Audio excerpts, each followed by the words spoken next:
Et puis à ce moment-là, l'objet s'est avancé et on a nettement vu qu'il y avait deux gros phares. Moi, je les estime à environ à 1 mètre de diamètre. Et alors, il est passé juste au-dessus de nous. Bon, je crois qu'on n'aurait pas pu mieux l'avoir. Et quand il est passé, on a nettement vu qu'il avait une forme triangulaire et à chaque extrémité, il y avait un clignotant rouge-orange. Et alors, je me suis approchée de la fenêtre et j'ai regardé cette chose passer au-dessus de chez moi. Donc c'est passé ici au-dessus de Ah oui, votre vraiment maison. au-dessus de la maison. Lentement. Oui, très lentement et alors sans bruit. Il n'y avait pas du tout de bruit et ça avait l'air assez grand. Moi, j'ai eu l'impression que ça recouvrait les deux maisons jumelées. Oui, la chose s'est donc ouverte de cette façon, si vous voulez.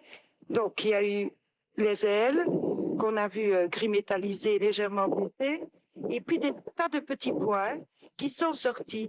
Et à ce moment-là, j'ai dit, Valérie, essaye un peu de suivre la trajectoire et d'identifier cette chose que l'on voit, parce que moi, je me concentre sur le gros, je voudrais vraiment voir ce qui se passe avec cette ouverture.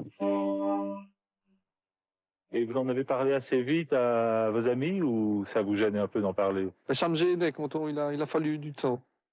Il m'a fallu une bonne semaine pour me décider. Et c'est une infirmière qui soignait ma grand-mère, donc qui a un peu insisté, qui m'a donné un numéro de téléphone de la SODEPS.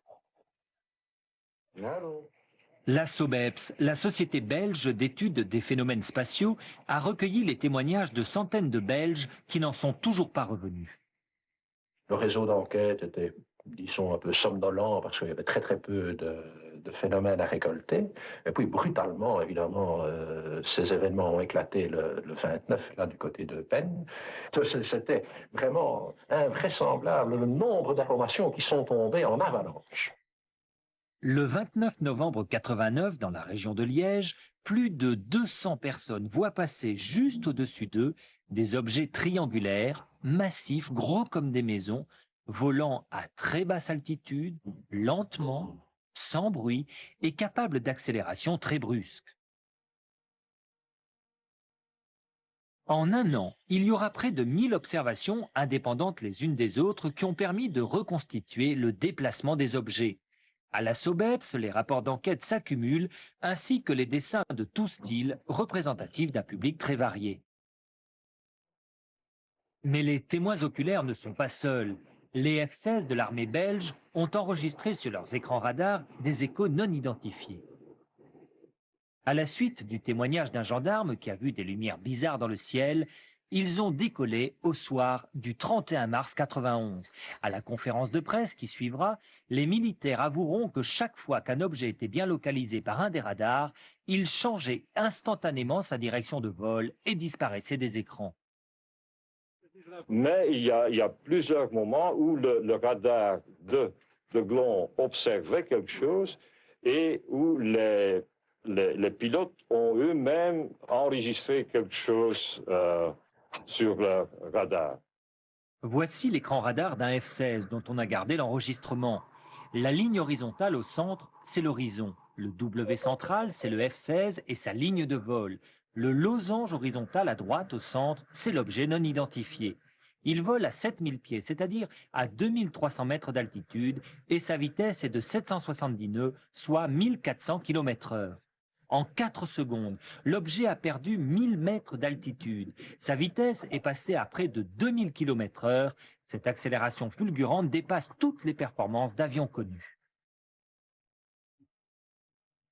On est quand même venu à la conclusion que le comportement n'était pas tout à fait conventionnel. Pas tout à fait conventionnel. C'est aussi le cas pour les photos d'OVNI, comme celle qu'a prise un témoin le lendemain de ce fameux soir. C'est un photographe professionnel qui s'est rendu sur les lieux.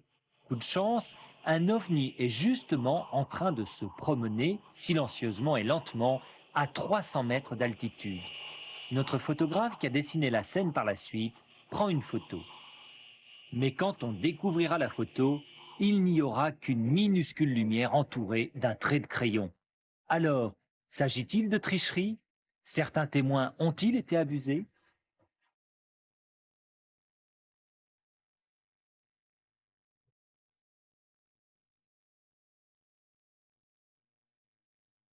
Cependant, peu de plaisantins peuvent faire voler des modèles réduits, gros comme des maisons.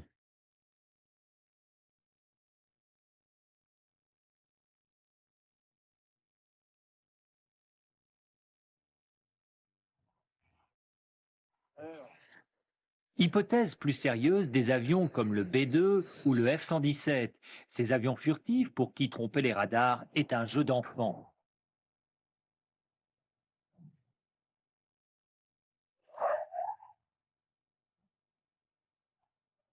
Avec son aile delta, le F-117 ressemble plus à un objet de science-fiction qu'à un avion de tourisme, et sa ressemblance avec certains des témoignages est troublante.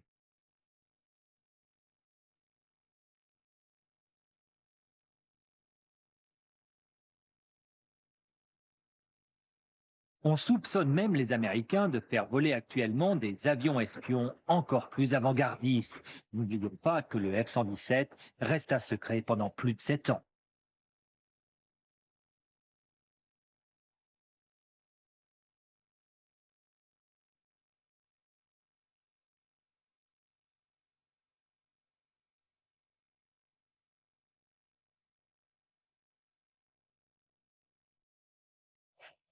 Y aurait-il donc dans le ciel des prototypes militaires à la technologie et aux performances révolutionnaires? La question reste ouverte, même si l'armée de l'air belge a farouchement nié que cela puisse être le cas, au moins pour la nuit du 30 mars 91.